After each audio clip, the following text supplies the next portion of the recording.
تو عطا ہی عطا میں خطا ہی خطا تو کجا من کجا تو کجا من کجا. بسم اللہ الرحمن الرحیم. السلام علیکم ورحمۃ اللہ وبرکاتہ.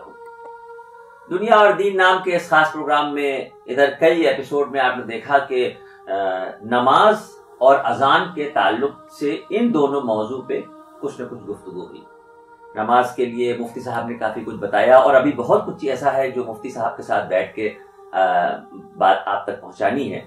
قصر نماز کے بارے میں بہت سے سوالات ہیں لوگوں کے ذہن میں، اور ظہر اور عصر کی نمازیں جو ہیں اس میں امام خاموشی سے نماز پڑھاتے ہیں، فجر مغرب اور عشاء میں آواز بلند ہوتی ہے. تو اس طرح کی بہت سی چیزیں ہیں، بہت سی باتیں ایسی ہیں جو عام سیدھے سادھے بھولے بھالے مسلمان کو نہیں پتا. مقصد ہمارا یہی ہے کہ کم سے کم دین کے بارے میں معلومات ہو تاکہ برائیوں سے نکل کے اچھائیوں پہ چلنے کے لیے ہمارے اندر جذبہ پیدا ہو. تو یہ جو سلسلہ ابھی چل رہا تھا نماز کا، اور پچھلے 2 ایپیسوڈ میں اذان کا ذکر ہوا. اذان کا جب ذکر ہوا تو اس میں ایک بات آپ نے غور کی ہوگی کہ بہت زور دے کے یہ بات کہی جاتی ہے کہ اس دنیا میں سب سے پہلے اذان کے کلمات جو بآواز بلند مدینہ منورہ کی فضاؤں میں گونجے وہ حضرت بلال کی آواز تھی.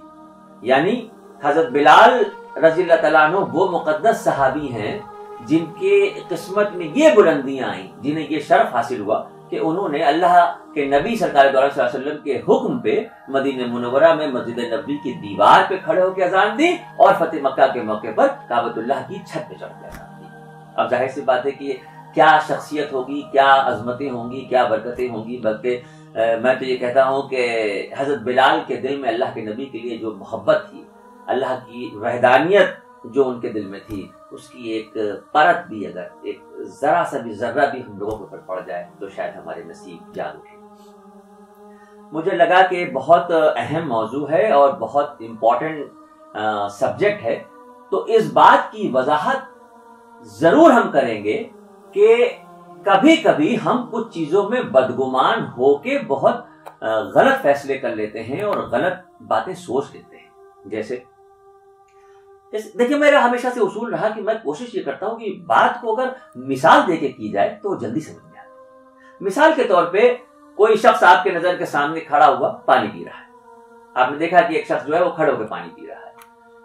اب ہم فوراً اپنے اندر اس بات کو سوچنے لگتے ہیں کہ یار یہ کیسا آدمی ہے، کھڑے ہو کے پانی پی رہا ہے، ایک سانس میں پانی پی رہا ہے، جبکہ ہمارے مذہب میں منع کیا گیا ہے. اور سائنٹیفک پوائنٹ آف ویو سے بھی اگر آپ دیکھیں تو یہ کہا جاتا ہے کہ پانی کو بیٹھ کے پیجیے اور 3 سانس میں پیجیے. تو ہم نے فوراً اپنی طرف سے دل بنا لیا کہ یار یہ تو بڑا خراب آدمی ہے اور اتنا بھی اس کو تمیز نہیں ہے. لیکن کیا پتا کہ جب ہم نے اس سے جا کے پوچھا کہ بھائی تم ایسے کھڑے ہو کے ایک سانس میں پانی کیوں پی رہے ہو، تو اس نے کہا بھائی میں تو زمزم پی رہا ہوں. اب زمزم کے لیے تو یہ حکم ہے کہ کھڑے ہو کے پیو اور ایک سانس میں پیو. بتانے کا مقصد یہ ہے کہ ہم کو یہ حق حاصل نہیں ہے کہ ہم کسی کو دیکھ کے بدگمان ہو جائیں.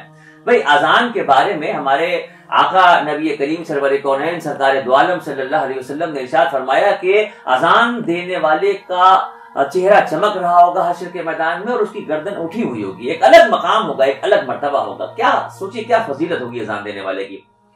اب اگر آپ کے کان میں ایک بات یہ پڑے کہ ایک آدمی جو اذان دے رہا ہے مسجد میں اور وہ اچانک ایک دن یہ اعلان کر دے کہ نہیں اب ہم اذان نہیں دیں گے، تو میرے خیال سے ہمارے جیسے کمزور لوگ جن کو دین کی معلومات بھی نہیں ہے اور جہالت بھری سوچ رکھتے ہیں، ہم فوراً ایک طرفہ یہ فیصلہ کر لیتے ہیں کہ دیکھو یہ کتنا خراب آدمی تھا، اللہ کہ ہاں اس کی پکڑ ہوگی. بتاؤ اچھا بھلا آدمی اذان دے رہا تھا اور آج اس نے اچانک کہہ دیا کہ ہم اذان نہیں دیں گے. اس سے ہمیں نکلنا ہے. اس جو بھنور میں ہم پھنسے ہوئے ہیں کہ ہم اپنی قابلیت کو ظاہر کرتے ہوئے سامنے والے کے اوپر جو ہے وہ انگلی اٹھا دیتے ہیں، اس سے بچنا ہوگا. اور اس سے بچنے کا ہی آج کا یہ ہمارا مضمون ہے. حضرت بلال جنہوں نے اس دنیا میں سب سے پہلے اذان دی اور مسلسل اذان دیتے رہے، جب اللہ کے نبی کے ساتھ کہیں راستے میں ہوتے، سفر میں ہوتے، مکہ شریف تشریف لائے، حج کے لیے آئے، تو ہر جگہ پر انہوں نے ہی اذان دی. اللہ کے نبی نے دنیا سے پردہ فرمایا. اللہ کے نبی نے جس وقت دنیا سے پردہ فرمایا ہے اس وقت صحابہ اکرام پہ 3 طرح کی کیفیت دیکھنے کو مل رہی ہے۔ ایک طرف مولا علی حضرت علی کرم اللہ وجہہ ہیں، حضرت ابوبکر صدیق ہیں، حضرت عباس ہیں، بہت سی اس طریقے کے اور ان کے ساتھ کے صحابی ایسے ہیں جو لوگوں کو سمجھا رہے ہیں، تسلی دے رہے ہیں، تشفی دے رہے ہیں۔ ایک دوسرا نظارہ دیکھنے کو ملتا ہے کہ مسجد نبوی کے صحن میں حضرت عمر فاروق تیز قدموں سے ادھر سے ادھر غصے میں دھڑاتے ہوئے چل رہے ہیں اور کہہ رہے ہیں کہ خبردار میرے سامنے کوئی اس بات کا ذکر نہ کرے کہ اللہ کے نبی نے دنیا سے پردہ فرمایا۔ یہ بات میں سن ہی نہیں سکتا، یہ بات میں برداشت نہیں کر سکتا۔ یہ ان کا عشق تھا اللہ کے نبی سے، یہ ان کی محبت تھی، بدحواسی کے عالم میں غصے میں ادھر ادھر رہے۔ اور کیا مجال کسی کی جو کوئی جا کے یہ کہے کہ نہیں یہ سچ ہے کہ اللہ کے نبی نے دنیا سے پردہ فرمایا، کسی کی اتنی ہمت نہیں۔ وہ تو صدیق اکبر پہنچتے ہیں، ان کے شانوں کو ایسے ہاتھ رکھ کے پکڑتے ہیں اور قرآن پاک کی ایک آیت پڑھتے ہیں، اور اس آیت کا مفہوم یہ ہے کہ محمد نبی صلی اللہ علیہ وسلم ہمارے بھیجے ہوئے پیغمبر تھے اور ہم نے ان کو واپس بلایا۔ ایسے قرآن کی ترتیب ہے وہ۔ بہرحال وہ ایک نظارہ دیکھنے کو ملتا ہے۔ ایک اور رخ ہمیں دیکھنے کو ملتا ہے اس وقت کا جب آپ صلی اللہ علیہ وسلم نے دنیا سے پردہ فرمایا کہ مسجد نبوی کے صحن میں ایک طرف حضرت بلال بیٹھے ہیں، حضرت عثمان غنی بیٹھے ہیں، خاموش ہیں، چپ ہیں، فضا میں گھورے جا رہے ہیں۔ گزری ہوئی زندگی کے نظارے، کون کون سے منظر ان کے نظروں کے سامنے سے گزر رہے ہیں، اور ہر نظارہ دل پہ ایک زخم دیتا ہوا جا رہا ہے۔ عجیب سی کیفیت میں بیٹھے ہوئے ہیں کہ ایسے میں اپنے آپ حضرت بلال کے قدم ان کو لے کے چلتے ہیں مسجد نبوی کی اس دیوار پہ جہاں سے کھڑے ہو کے وہ اذان دیا کرتے ہیں۔ اور اس عالم میں جب حضرت بلال کی زبان سے اللہ اکبر کی صدا بلند ہوتی ہے، اذان کے کلمات ان کی زبان سے نکلتے ہیں، تو جس وقت وہ کہتے ہیں اشہد ان محمد رسول اللہ، تو ہاتھ اٹھاتے ہیں اس رخ جہاں سید المرسلین صلی اللہ علیہ وسلم نمودار ہوا کرتے تھے، لیکن آج اللہ کے نبی وہاں نہیں ہے۔ آج صاحب تاج والمعراج والبراق کو بلال حبشی کی نگاہیں نہیں دیکھ سکتی۔ بلال حبشی کا ہاتھ گر جاتا ہے، وہ خود دیوار مسجد نبوی سے گر جاتے ہیں۔ یہ حضرت بلال کی آدھی اذان، حضرت بلال کی یہ آدھی اذان تھی۔ اشہد ان محمد رسول اللہ کے آگے کے الفاظ نہیں نکل سکے، غش کھاتے گر جاتے ہیں۔ اللہ کے نبی کا دنیا سے پردہ فرمانا اس طرح کا ان کے دل پہ اثر کرتا ہے کہ ہوش و حواس کو بیٹھتے ہیں اور آدھی اذان کے آگے نہیں بڑھ پاتے ہیں۔ یہ حضرت بلال کی آدھی اذان۔ اس لمحے کے بعد انہوں نے یہ طے کر لیا کہ اب میں اذان نہیں۔ اب ہم کمزور ایمان والے بدعقل لوگ فوراً اس بات کے لیے سوچ لیں کہ بتاؤ کیا عظمتیں اور کیا بلندیاں اذان دینے والے کی ہیں، حضرت بلال نے منع کر دیا۔ ارے کوئی جھانک کے تو دیکھے، کوئی جھانک کے تو دیکھے کہ اس وقت حضرت بلال کے دل کی کیا کیفیت تھی، ہوش و حواس نہیں تھے ان کے، اذان کیسے دیتے۔ آدھی اذان کے آگے جو نہ بڑھ پایا ہو، سوچیے اس کے دل پہ کیا بیت۔ اس لمحے کے بعد انہوں نے طے کر لیا کہ اب وہ اذان نہیں دیں گے، اور تمام کے تمام صحابہ اکرام جو سرداران قریش کے مقابلے میں حضرت بلال کو عزت دیا کرتے تھے، کسی کی اتنی ہمت بھی نہیں تھی جو آگے بڑھ کے زور دیتا کہ نہیں آپ کو اذان دینی۔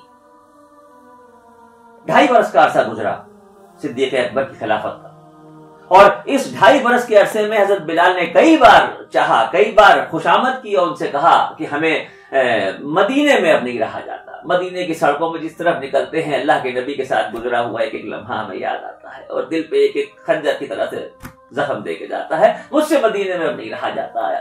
امیر المومنین خلیفۃ الرسول مجھے اجازت دیجیے کہ میں شام کے علاقے میں چلا جاؤں، سرحدوں پہ چلا جاؤں۔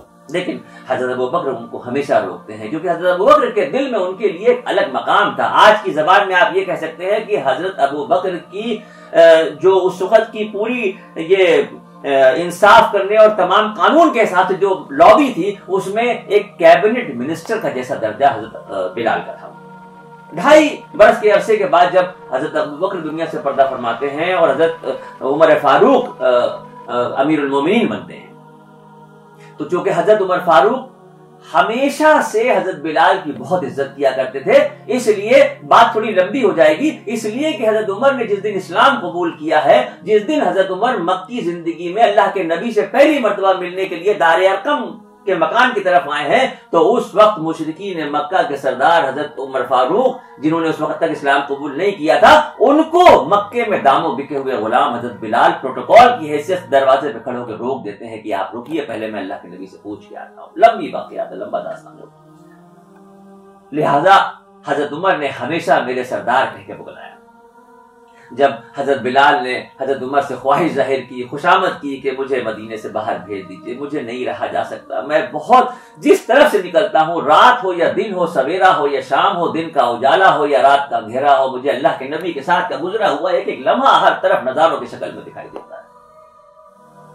اور وہ حضرت عمر سے اجازت لے کے شام کے علاقوں میں چلے جاتے ہیں، شام کے دور دراز علاقوں میں، شام جسے سیریا کہا جاتا ہے، یہاں زندگی کے دن گزر رہے تھے کہ سن 16 ہجری میں جب مسلمانوں کو قبلہ اول پہ فتح حاصل ہوئی، اور اس وقت بیت المقدس کے جو پادری تھے، صوفی نود ان کا نام تھا، انہوں نے یہ کہا کہ مجھے تورات میں کچھ بشارتیں ملی تھیں، لہٰذا میں ان بشارتوں کو دیکھنا چاہتا ہوں، لہٰذا آپ اپنے امیر المومنین کو بلائیے، میں چابیاں انہی کے ہاتھ میں دوں گا۔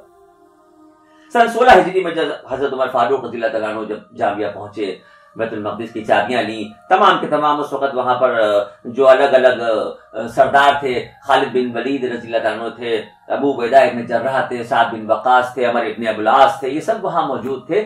حضرت بلال کو پتہ چلا کہ امیر المومنین تشریف لائے ہیں تو وہ بھی وہاں پہنچ گئے۔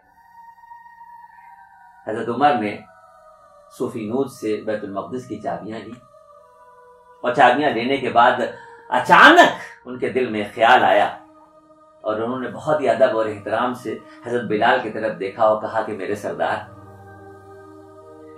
آج اللہ رب العزت کے فضل و کرم سے مسلمانوں کے قبلہ اول کی چابیاں ہاتھ آئی ہیں، کیا اس مبارک اور مسرت بھرے موقع پر آپ یہاں اذان نہ دیں گے؟ حضرت بلال دل پکڑ کے رہے، ایسا لگتا تھا کہ جیسے قیامت ٹوٹ پڑی۔ بلال نے طے کر لیا تھا کہ اب مدینے کے بعد کہیں کسی جگہ پر کوئی اذان نہیں دیں گے، لیکن یہاں پر امیر المومنین کی خواہش تھی، مسلمانوں کے قبلہ اول کا معاملہ تھا، حضرت بلال کی زبان سے کلمات اذان بلند۔ بلال کے لیے تو اذان کا مطلب صرف نماز کے لیے لوگوں کو بلانا ہی نہیں تھا، یہ کچھ اور تھا، یہ دل درد مند کی بات تھی۔ حضرت بلال کے اذان کی ترجمانی علامہ اقبال نے کی تو انہوں نے کہا کہ اذان ازل سے تیرے عشق کا ترانہ بنی، اذان ازل سے تیرے عشق کا ترانہ بنی، نماز اس کے نظارے کا ایک بہانہ بنی۔ جیسے جیسے اذان کے کلمات بلند ہونے لگے، یہ اللہ اکبر کی صدائیں بلند ہو رہی تھیں، یہ اللہ اکبر کی صدائیں نہیں، بلال کی جگر خراش چیخیں تھیں جنہوں نے مسجد اقصی کے در و دیوار ہلا دیا۔ صحابہ کرام کی صفوں سے آہو بکا کا ایک شور اٹھا، سب سے زیادہ امیر المومنین حضرت عمر فاروق رو رہے تھے، اور جیسے جیسے اذان کی کلمات بلند ہو رہے تھے، حضرت بلال کو نبی کریم صلی اللہ علیہ وسلم کی یاد ستا رہی۔ ہمارے نبی نے دنیا سے پردہ فرمایا تو اس کے بعد میں نے آپ کو بتایا کہ حضرت بلال آدھی اذان دے پائے تھے، اس کے بعد مکمل نہ ہوئی تھی۔ اس آدھی اذان کے بعد ایک اذان بیت المقدس کے اس موقع پہ دی، اور اس کے بعد ایک اذان اور باقی ہے۔ یوں کہہ سکتے ہیں کہ وہ جنہوں نے دنیا میں سب سے پہلی مرتبہ اذان دی، اللہ کے نبی کے دنیا سے پردہ فرمانے کے بعد سے بچی ہوئی زندگی میں انہوں نے صرف 2.5 اذان دی۔ 2.5 میں سے آدھی کا ذکر میں نے کر دیا، اس کے بعد جو بیت المقدس کے موقع پہ پوری اذان دی اس کا ذکر ہو گیا۔ امیر المومنین واپس مدینہ لوٹ آئے اور بلال شام واپس لوٹ گئے، اور دور دراز سنسان علاقوں میں زندگی کے دن پورے کر رہے تھے کہ ایک دن اچانک خواب میں دید نبوی حاصل، کس شان سے کہ آقا نامدار سرور کونین سرکار دو عالم صلی اللہ علیہ وسلم جمیل الشیم شفیع الامم صاحب الجود والکرم صلی اللہ علیہ وسلم خواب میں تشریف لاتے ہیں اور کہتے ہیں کہ بلال، کیا ابھی وقت نہیں آیا کہ تم ہماری زیارت کے لیے آؤ؟ سوچئے کہ دیوانے کے دل پہ کیا بیتی ہو۔ بدحواسی کے عالم میں ایک دم سے آنکھ کھلی اور اٹھ کے بیٹھ گئے۔ کیا حکم تھا؟ وہ کس کا حکم تھا کہ آقا فرما رہے ہیں کہ بلال، کیا ابھی وہ وقت نہیں آیا کہ تم ہماری زیارت کے لیے آؤ؟ اسی وقت گھر سے نکل پڑے، نہ سفر کی فکر تھی، نہ سامان سفر کا خیال تھا، نہ گھر کا ہوش تھا، اسی وقت مدینہ شریف کی طرف اونٹ پہ بیٹھ کے سوار ہوئے اور چل دیے. 8 دن میں یہ سفر پورا ہوا. راستے میں صرف حاجت کے لیے اور نمازوں کے لیے رکتے تھے. دل بے چین تھا, تڑپ رہا تھا کہ کسی طرح اڑ کے مدینہ پہنچ جائیں, کیونکہ خواب میں دید نبوی حاصل ہوئی ہے اور سرکار خود فرما رہے ہیں کہ بلال میری زیارت کے لیے آؤ.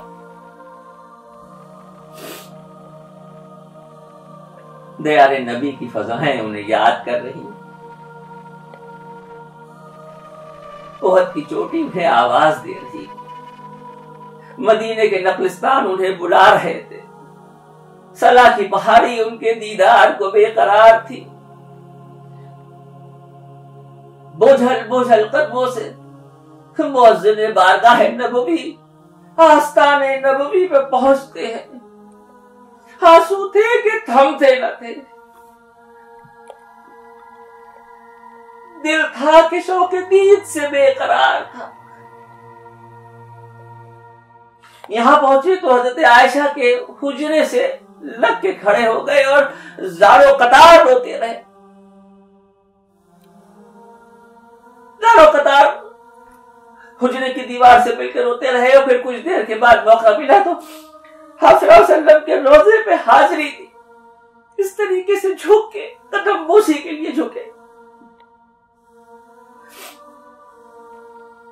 مدینے میں بھیڑ جمع ہونا شروع ہو گئی.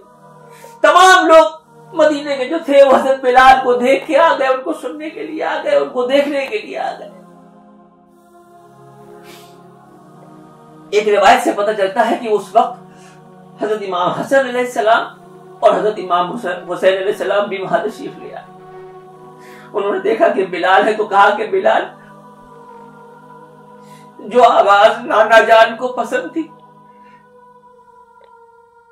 آپ مدینے میں ہیں تو کیا آج فجر کی اذان نہ دیں گے؟ اللہ کے نبی کے ان جگر گوشوں نے کس زخم پہ ہاتھ رکھا کہ بلال آقازادوں کا حکم نہیں ٹھکرا سکتے تھے. بلال نے کہا کہ اب کہاں میرے نفس میں وہ حرارت و گداز, لیکن بلال کا دل تو حرارت و گداز کا گنجینہ تھا, درد سوز آرزو مندی کا خزینہ تھا. مسجد نبوی کی چھت پہ چڑھ گئے. بے ساختہ زبان سے اذان کے کلمات نکلنے لگے. بلال کی زبان سے اللہ اکبر کی صدا بلند ہوئی تو مسجد نبوی کی فضائیں ایک مرتبہ خاموش ہو گئی. مدینے کی ہواؤں نے احتراماً سر پہ آنچل ڈال لیا. جتنے لوگوں نے یہ آواز سنی تڑپ اٹھے. یہ آواز زمین و زماں کو جگا گئی. ہر شخص فضا میں دیکھ رہا تھا گزرے ہوئے لمحوں کو. بلال کی آواز جیسے جیسے بلند ہوتی جا رہی تھی مدینے میں کوہرام مچ رہا تھا. اور جس وقت حضرت بلال کی زبان سے نکلتا ہے اشہد ان محمد رسول اللہ, تو شدت سے پردہ کرنے والی عورتیں بدحواسی کے عالم میں بغیر دوپٹے کے گھروں سے باہر نکل آئی. کہتے ہیں کہ اس دن اہل مدینہ جتنا روئے ہیں اس کے بعد کبھی نہ روئے. یہ حضرت بلال کی آخری اذان تھی. اس کے بعد وہ واپس شام لوٹ گئے تو پھر کچھ زیادہ دن جی نہ سکے. حضرت بلال کے دل میں اللہ کے نبی کے لیے جو محبت تھی,